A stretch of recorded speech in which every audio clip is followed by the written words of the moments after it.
காங்கிரஸ் கட்சியின் செய்தி தொடர்பாளர் குஷ்பு நம்மோடு இணைப்பில் இருக்கிறார். வணக்கம் மேடம். வணக்கம். இன்று மாலை 6:30 மணிக்கு வெளியான அந்த அறிக்கைக்கு பிறகு தொண்டர்களின் மனநிலை சற்று பாதிக்கப்பட்டிருக்கிறது என்று கூட சொல்லலாம். கண்ணீரோடு அவர்கள் அங்கு காத்திருக்கிறார்கள். நீங்கள் அவர்களுக்கு என்ன சொல்ல விரும்புகிறீர்கள்?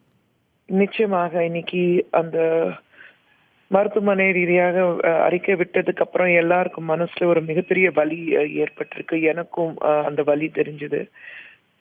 கோடிக்கணக்கான அந்த தொண்டர்களுக்கு மத்தியில நான் ஒருத்தியாக இருக்கேன். டாக்டர் கலைஞர் அவர்கள் மீண்டும் எந்திரிச்சு வரணும், நம்ம மத்தியில இருக்கணும். உடல் ரீதியாக நிச்சயமாக அவருக்கு கொஞ்சம் பின்னடைவு ஏற்பட்டிருக்கு. பட் இருந்தாலும் மனசுக்கு தோணுது அவர் மீண்டும் வருவாரு, நம்ம மத்தியில இன்னும் நீண்ட நாளாக இருப்பாரு, நம்ம மனசுக்கு தெரியுது. பின்னடைவு அப்படின்ற அந்த ஒரு இன்னைக்கு வெளிவந்திருக்கிற அந்த அறிக்கையில பின்னடைவு அப்படிங்கிற வார்த்தை தான் மிகப்பெரிய ஒரு பாதிப்பை ஏற்படுத்தியிருக்கு தொண்டர்கள் மத்தியில. இதுல இருந்து மீண்டு வருவார் அப்படிங்கிற நம்பிக்கை அவங்களுக்கு எந்த விதத்துல கொடுக்கலாம்? அவங்களுடைய டாக்டர் கலைஞர் அவர்கள் கடவுள் மேல நம்பிக்கை இல்லாதவர்கள். ஆனா கோடிக்கணக்கான மக்கள் இன்னைக்கு அவருக்காக உலகம் முழுவதும் அவருக்காக பிரார்த்தனை செஞ்சிட்டு இருக்கிறாங்க. கடவுள் இருந்தாருன்னா நிச்சயமாக அந்த பிரார்த்தனை ஏத்துப்பாரு. அது மட்டும் தான் சொல்ல முடியும்.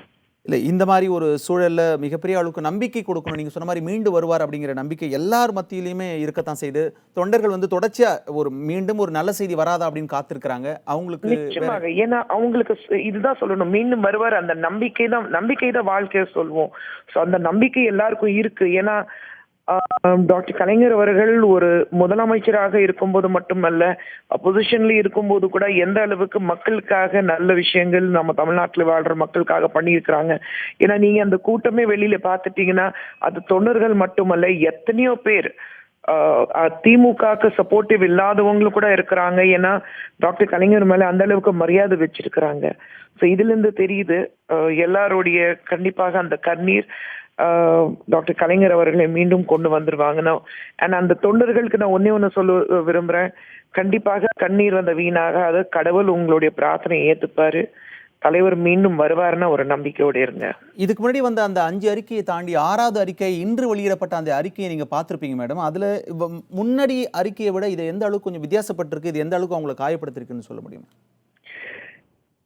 ஏஜ் ஃபேக்டர் அது இருக்கு, அதை கண்டிப்பாக நம்ம பார்க்கணும்.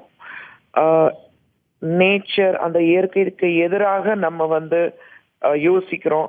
பட் இன்னைக்கு அந்த அறிக்கை வரும்போது அந்த அந்த வார்த்தை பின்னாடி சொல்லும் போது ஒரு மிகப்பெரிய ஒரு என்ன சொல்றது, ஒரு நம்ம மனசுக்கு ஒரு மிகப்பெரிய ஒரு வலி கொடுக்குற மாதிரி அந்த செய்தி இருந்தது.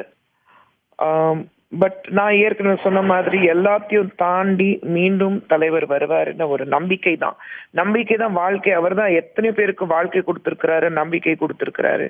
ஸோ இன்னைக்கு எல்லாருடைய பிரார்த்தனை அவர் கூட இருக்கும். நிச்சயமா நீங்க சொன்ன வார்த்தைகள் அங்கு குவிந்திருக்கும் தொண்டர்களுக்கு போய் சேரும் என்று நம்புவோம். இணைப்பில் வந்தமைக்கு நன்றி மேடம்.